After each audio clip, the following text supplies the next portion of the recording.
Before ta mag-start, mangamuyo na kita, mangayo kita sang kaalam, kag paghangop nga nagikan sa aton Ginoo. Agud nga ma-share nakon, kag mapamalandungan naton, ang ining pulong nga akon nga pagkadalon sa sining gabi. Ang title sa aton nga topic sa sining gabi, ang tagsa katawo may katungdanan. So, mula siyang title sa aton nga topic sa sining nga tion. So, let's pray. Amay nga labing balaan, Diyos nga gamahanan, salamat gid sa sining nga tion nga saliwat. Ari naman ako diri nga magapahayag naman sa inyong mga pulong sa sining nga gabi. Salamat Ginoo sa liwat, sa opportunity nga ginatag nimo sa akon. Kag kini isa ka katungganan para sa akon. Tungod kay isa ko sa mag-share man sa inyong mga pulong na naman sa sining nga gabi. Ikaw na Lord ang maalam sa amon, sa sining amon nga likoton sa gabi Ginoo. Kabay nga mabuksan ang amon nga tagsa-tagsa ka mga isipan, kag mabuksan man ang amon nga mga tagipusoon sa pagbaton sa imong mga pulong sa sining nga gabi. Ikaw na Lord ang maalam sa ako, natagyan mo na ko Ginoo sang kaalam, kag paghangop Ginoo. Agud nga ma-share ko gid sang tulid ang imong pulong sa sining gabi. Takos nga dayawag nga pasalamatan ng Ginoo, bangod sa kaayo kag katutom nimo sa amon. Ining tanan Lord, ginabalik ko sa imo nga may dako nga kadayawan kag pagpasalamat pagi sa imo mugtong anak ka sa Jesus nga among Ginoo. Amen. So sa nasiling ko na ang aton nga topic aton ni siya gintaytulan, ang tagsa katawo may katungdanan. So, ang point niya ton sini is himuon naton ginapahimo sang Dios sa aton. Kaya diba kita may mga katungdanan kita, mayroon kita sang mga responsibility bilang tao, kag bilang anak sa aton nga Dios. So, ang point sa sining aton nga topic is himo ang ginapahimo sang Dios sa imo. So, masunod nato no, ang ginapahimo sa aton nga Ginoo sa aton pagi sa pagtuman sa iyang sugo. Hindi bala ang isa sa mga sugo sa aton Dios ang mga higugmaon tang Dios labaw sa tanan. Higugmaon nato lang aton is katawo. Pero kung wala naton ini ginahimo, nakasala kita. Kay naghambal gani diri sa pulong sang Dios nga ginsulat kag mabasa sa libro ni Santiago. Kapitulo 4, versikulo 17, or James chapter 4 verse 17. Kung nahibaluan sang tawo kung ano ang maayo nga dapat niya himuon pero wala niya nahimo, nagapakasala siya. So sa liwat ang nahambal diri no sa verse nga aton nga pamalandungan no diri sa James chapter 4 verse 17.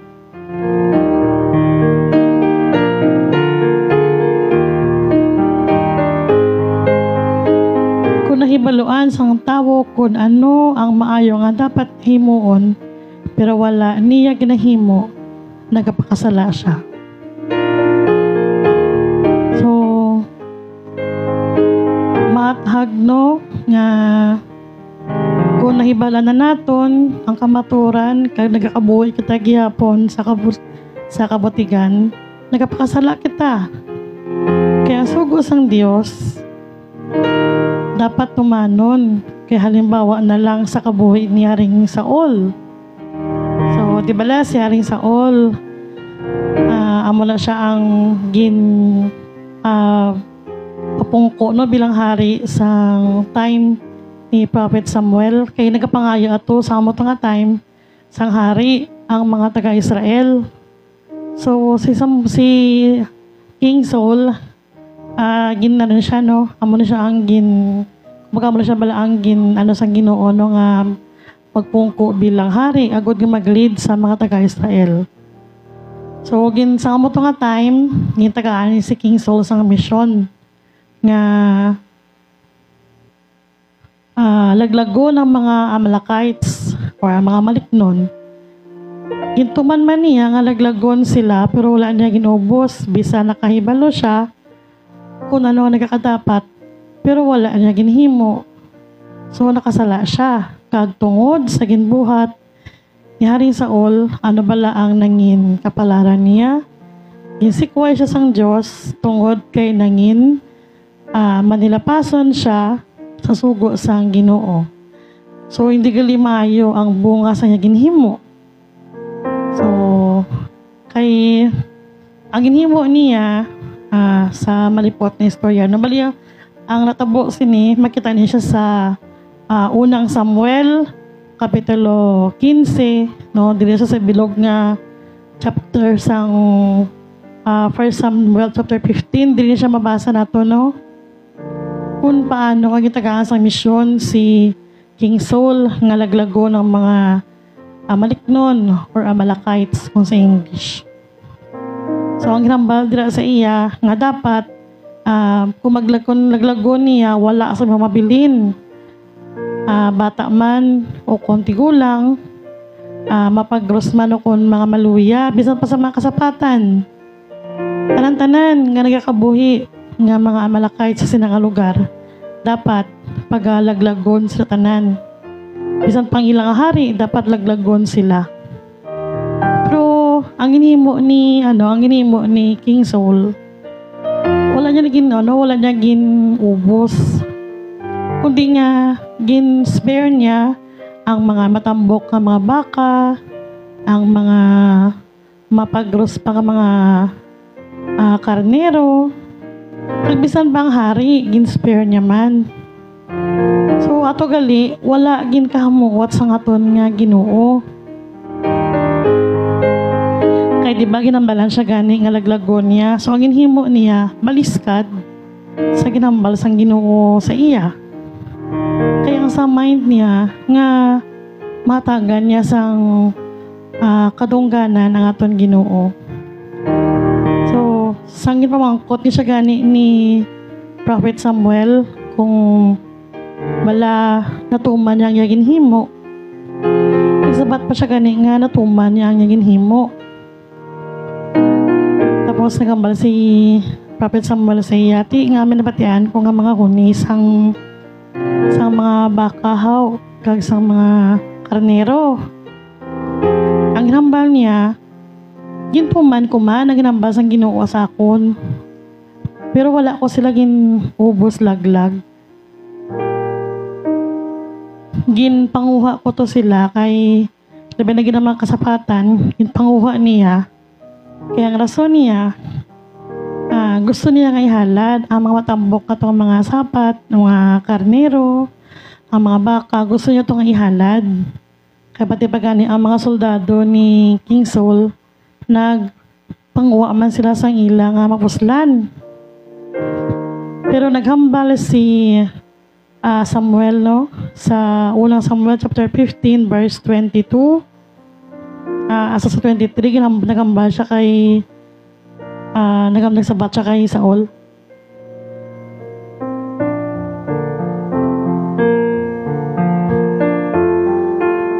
Ano bala ang ginapasalabi sang Ginoo? Ang pagtuman bala o kun ang mga dulot kag mga halad. Labing maayo pa ang pagtuman sa iya sa paghalad sa iya sang pinakamaayo na karnero. Ang pagsupak sa iya pareho kalain sa pagkababaylan kag ang pagkadi matinumanon pareho kalaot sang pagsimba sa mga Diyos-Diyos tungod kay gisikway mo ang sugo sang Ginoo, gisikway ka maniya subong nga hari. So amo nagali ang natabo sa iya. Nga sa verse 24 kung basa mo sa pasaka galalain ni si King Saul kiti hindi nagid magano ang Ginoo sa iya. Nga bisan pagali ka paginulsol ni King Saul, ang Ginoo nagtalikod na sa iya. Tungod kay wala niya gintuman ang inambal sang Ginoo sa iya. Nga nagpangabay pa siya kanino nga updon siya ni Samuel sa pagsimba para maghatag sa kadayawan sa Ginoo. Pero ambal ni Prophet Samuel, hindi na kumugupod sa imo.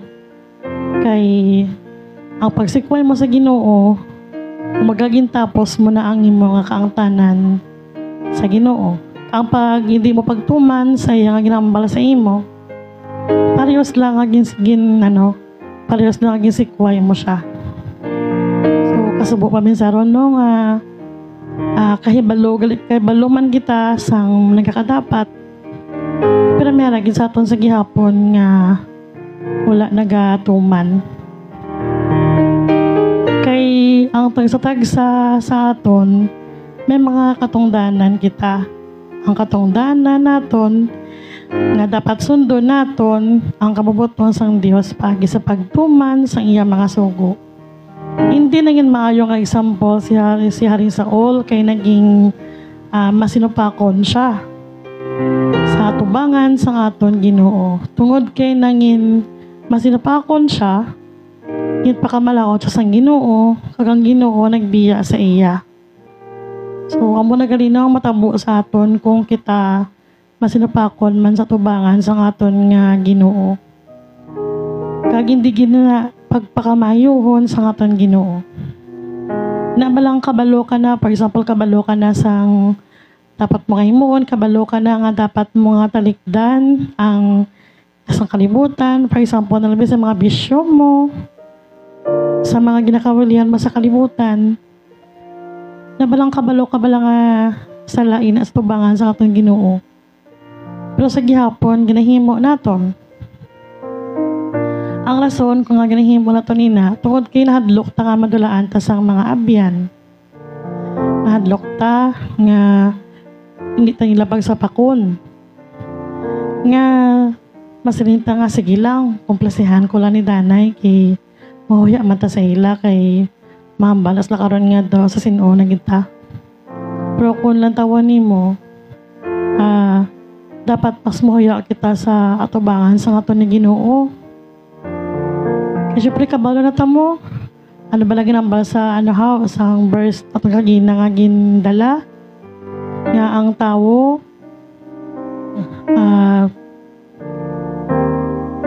sa ginbasa ta kagina nga kung nahibaluan sang tawo kung ano ang mayo nga dapat niya himuon, pero wala niya ginahimo, nagapakasala siya. So, kabalo na kita nga hindi magsugot ang Ginoo nga magupod kita sa isang kalibutan.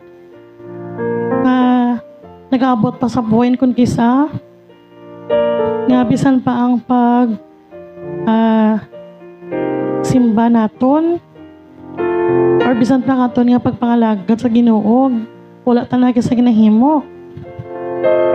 Bisan na pag-share sang iyang mayong balita, wala naman sa ginahimo kay nahuya tabay kung may mga best nga masin-masin ta na nahuya ko mag-share kasi hindi ako magpamatian.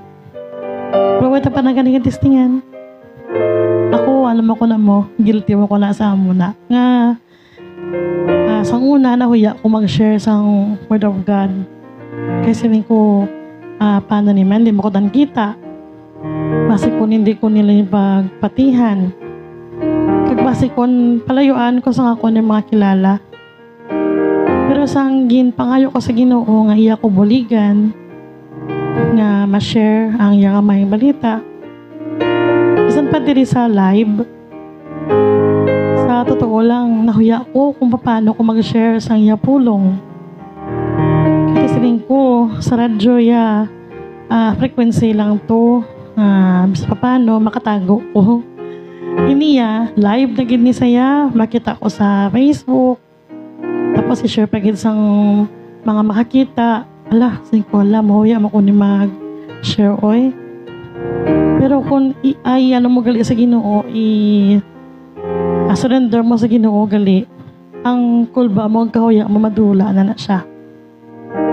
Muna nga, ako mismo, kung nagadala ko sa mga verse, nag-share na kong diri, kagbisan pa gani mga verse na gina-share sa mga nagawali man diri, no? Ako mismo nagkaka-remind nga amo nagali dapat ko nga himuon. Para sa sining nga verse, nga kabalo nagikita, no? Nga kung anong mayo ta nga himuon, gisaway ta pa ginaobra.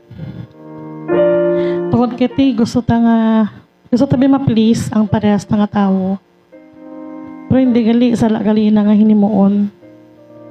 Basta may gali nga ang aton ni please ya among aton nga Ginoo. Dapat gali mo ang aton nga ikasarang nga makahatag kita sang kahamuot sa atubangan sa aton Ginoo. Hindi sa parehas nga tao. Kay kung mahimo kita sang maayo, sundon ta ang luyag sa aton Ginoo. For example na lang, no, ang pag-share sa may balita. Ang pag-share sa kung ano naman nga pwede ta mabulig sa aton nga pareho. Ang pag-share sa aton nga time. Kagbisan pa nga ang pag-share sa aton nga mga prayers para sa aton nga pareho. Inagali makahatag sa kahamuot sa aton nga Ginoo.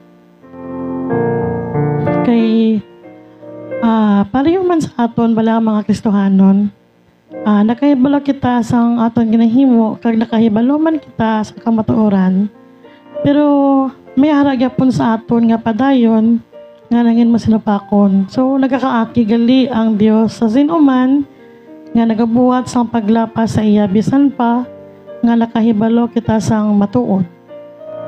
Nakahibalo kita sang instruction sang Ginoo sa aton.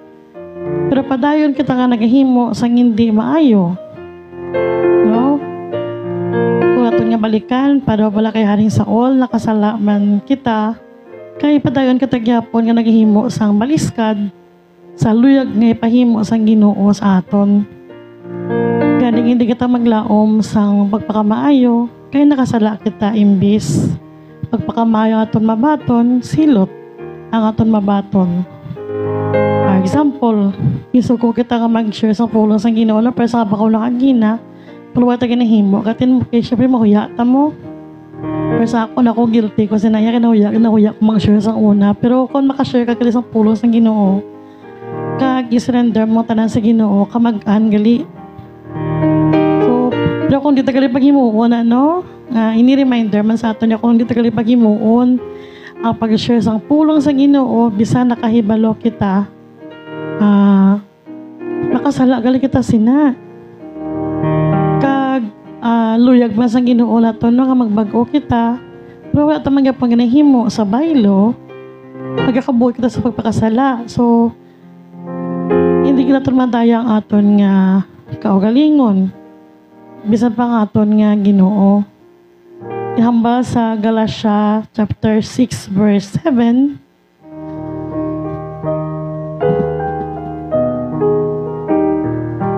So, Galatia chapter 6 verse 7. Hindi ninyo pagtuntuha ang inyo kaugalingon. Wala asing tao nga makadaya sa Dios. Kay kun ano ang ginapanggas ng tao, amo manina ang iya anihon. So, kung nagahimo kung kita sa kaayuhan, may maayo man gid nga balik sa aton. Kag may maayo gid nga balik para sa aton. Pero kung nagahimo kita sa kalainan, may silot gali nga nagahulat para sa aton. So ini naging reminder sa tantanan no, ang ini nga verse nga akong gindala kay dili ko na siya ginkuha ang title. Ang title to pala kagina nga ang tag sa katawo may katungdanan. So nga katungdanan amo mga pagsunod sa kabubuton sa Ginoo sa aton. So masunod na siya kung sa aton nga sa aton nga pagpadayon sa pagtuon sa iya nga pulong. So ano aton himuon para mangin kaupo dito ng aton nga Ginoo. So batunon ta siya nga patunon ta si Kristo nga aton nga Savior, inusulan ta aton mga sala kag dapat mag-angkon kita sang relasyon sa aton nga Ginoo. Kag sa pag-abot sang time nga nakahibalo na kita nga ang mga ginahimo naton hindi gali nakapahamuot sa aton Ginoo. Amatamaton ta na siya nga likawan. Kag amatamaton ta naman siya nga bayaan. Sa bagay, kung natawa naton ang pagbiya sa aton nga mga naandan, hindi na siya one snap of a finger. Hindi na siya silinga one click lang. Wala na dayon, tapos na. Tungkol kita siyempre tao pa kita. Sa gihapon, nagapangibabaw ng aton nga ang aton nga iyasang sugo sang aton nga unod. Nga, siyempre kung naandan mo na, masiling ka nga, subong video brown ko na buwas hindi naman. Ang dapat katong galing himuon nga kung gintalikdan ta na dapat hindi ta na siya pagbalikan. For example, kung meron kita sa mga ginakabilihan o may mga bisyo kita, may mga ginahimo kita nga hindi maayo, kung gintalikdan ta na siya, hindi ta na pagbalikan. Kag kung ginahimo ta na subong gihapon, kag padayon ta pagyapon na ginahimo, amatamaton ta na siya nga bayaan. Hindi kita magsiling nga, nabasa naman ko, maligo na lang ko. So hindi ka rin amusina, kundi nga ang aton Ginoo, nagahulat lang sa aton, nga hinusulan ta ang aton nga mga sala.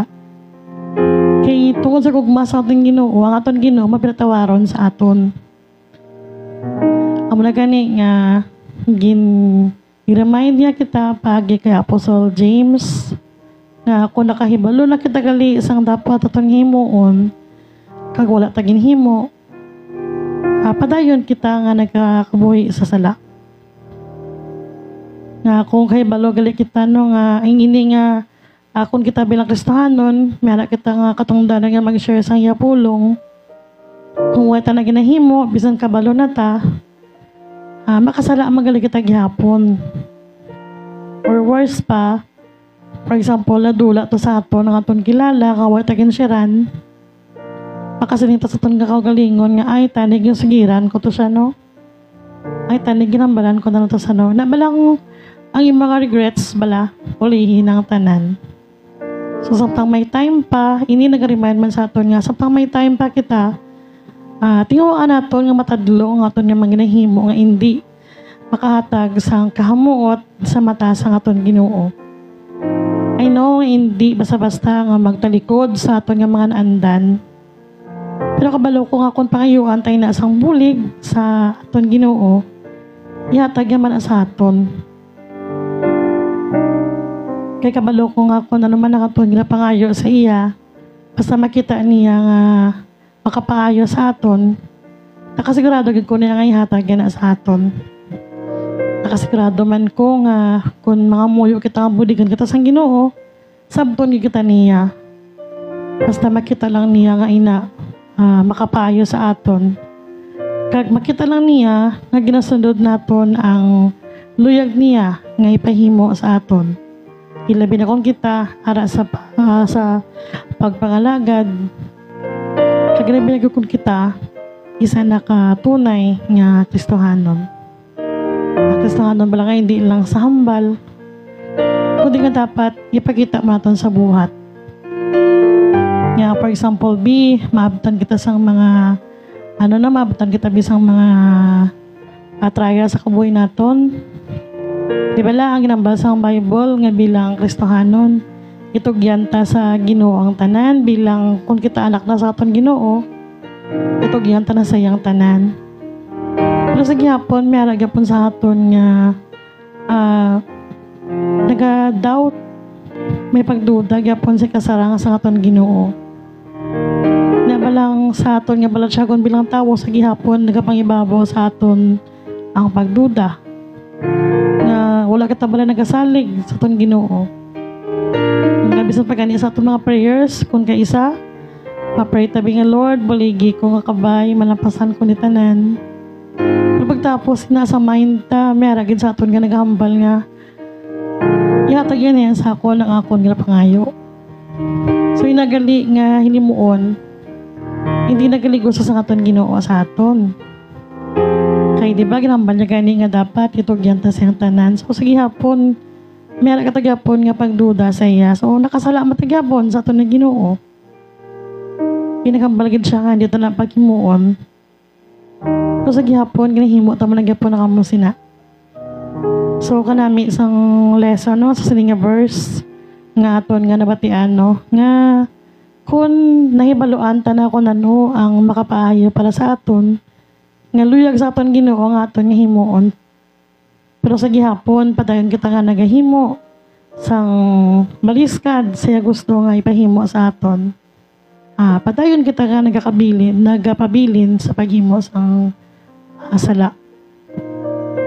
Kaya ang gusto sa aton Ginoo ya kung kita pagkikupod na sa iya dapat mabaylo na natin ang aton nga nandan. Isa pa gani sa aton nga mga kinaugali dapat mabaylo na siya naton. Kakon sa una kitabi alipot na pasensya dapat subong laban na to pasensya. Kakon sa una dasig ka mainit dapat subong kabalo na kataas magpugong. Kaya isa man sa gusto sang Ginoo sa aton nga dapat kabalo ta magpugong sa aton nga mga kaugalingon. Pero syempre kabilang tao kung kaisa madala kita gapon sa aton nga mga emotion. So ang imuhon ta lang sina nga pray may kita magpray sa Ginoo nga buligan kita niya. Kaya kung kita lang I know wala kita sa higo nga kasarang. Wala kita sa mahimo kung sa aton lang tawhanon nga balatsagon. Tagtandaan tagid permi. Labaw sa tanan nga aton nga mga ginahimo. Unahon tagid permi ang pagpangita sa ginharian sa aton Ginoo. Ang magpasakop sa iya. Kaya pagkatapos sa nangamahimo, ihatag niya sa aton ang pagpakamaayo nga para sa aton. Kagkon kita magtalikod na sa aton nga mga naandan na ginahimo. Kung kita magsunod sa ginahambal sa verse nga kung dala kagina, nga kung kita lang maghimo sang maayo, kag sang gusto nga ipahimo sang Ginoo sa aton. May maangkon kita nga balos nga nagikan sa iya. Meron kita nga reward nga mabaton nga nagikan sa aton nga Ginoo. So before ako mag-end sa akon nga share sa mga gabi, salamatan ko ginangaton ng Ginoo no ang tagaan niya ako sang sining verse na bisan ako man naka-remind man sa ako no nga akon padayonon tagaling aton na ginahimo nga bisan kabalo nagkita nga sala kag hindi nakapahamuot sa Ginoo sa gihapon makasala kita sa mata sa aton Ginoo. Kag tandaan naton hindi kita pwede nga magdaya sa aton kaugalingon nga ay gisunod ko na ginambas ang Ginoo. Pero sa gihapon ginahimo ta man gyapon. Kay bisan pa ang ginahimo naton sa tago nga hindi makita sa aton kaparehas nga tawo. Wala nalipod sa mata sa aton nga Ginoo. So, as we end sa sining topic, magatag ako sa akon nga pagpangamuyo. Father in heaven, Lord, salamat Ginoo sa sining time nga natapos Ginoo. Thank you man Lord sa sining lesson nga amon nga nakuha. Kag sa reminder nga amon nga nabatian sa akon pulo nga gindala sa sining gabi. Sa mga pulo nga akon gindala sa sining gabi nga naka-remind sa amon nga dapat kung nakahibalo na kami nga kung ano ang maayo kag ang imuluyag nga pahimo sa amon kung wala gani namon ginahimo kag ginasunod sa gihapon nagapakasala kami. Thank you man Lord sa lesson nga amon nga nabatian nga kung ano man ang dapat nga gusto nimo kay pahimo sa amon dapat amoy nang amon nga dapat nga buhaton. Kag kabay pa Ginoo nga magapabili ni Ginoo sa sulod sa amon nga mga tagipusoon. Kag magapabili man ni Ginoo sa amon nga hunahuna. Agod nga mangin reminder sa amon nga sa tion kami makahimo sang hindi makapamuot sa matubangan. Madumduman namon Ginoo ang ini nga verse nga akon gindalano nga ginkuha na kon sa James chapter 4 verse 17. Kabay pa nga ini mangin reminder gid sa amon tanan. Kag magamit namon ni Ginoo sa amon nga pagkabuhi sa matagadlaw nga tanan. Pinapray ko man sa imo Ginoo ang mga nagabiyo kag magabiyo sa sining live Ginoo, kami pa Ginoo nga sila bubuan man nimo Ginoo sa inyong mga pagpakamaayo Ginoo. I-bless man sila Ginoo, labi na ganang ilang bugos nga pamilya Ginoo. Ipahilayo man sila Ginoo sa masakit. Kag bisan pa Ginoo ang mga nagabiyo sini Ginoo nga ara sa nagyan sang bagyo. Kami pa Ginoo nga imo man sila Ginoo nga ibutang sa safety Ginoo nga hindi sila Ginoo maano. Ginapray ko man sa Ginoo sa gyapon nga padayon Ginoo nga i-bless ang kanimalay ni Brad Rome kag iyang family, amo man sa family ni Brother Vic kag sa family ni Sister Alma Ginoo. Kag sa kamugusan sini Ginoo, ikaw na Lord ang mag-bless sa amon kag kabay sa gyapon Ginoo. Padayon kag Ginoo maghatag sa amon sang kaalam kag sa pangangop Ginoo. Agod nga padayon kami Ginoo nga mag-share sa imong mga pulong sa kada mag-live kami Ginoo sa diri sa tingog sa kalawasan Ginoo. Kami pa Ginoo nga magapabili ni Ginoo sa mga tagipusoon sa mga pamati Ginoo. Kag sila man Ginoo magamit man nila ni Ginoo bilang ilagabay sa ilang paglakaton sa pagkabuhi nila Ginoo sa mga tagadlaw nga tanan. Ikaw na Lord ang bahala sa amon nga mga hilikoton para nabilin sa tingon Ginoo. Takos ka Lord nga dagawon nga pasalamatan sa kaayo kag katutom nimo sa amon Ginoo. Ining tanan Lord ginabalik ko sa imo nga may dako nga kadayawan kag magpasalamat pagi sa imo anak nga si Jesus nga amon Ginoo. Amen.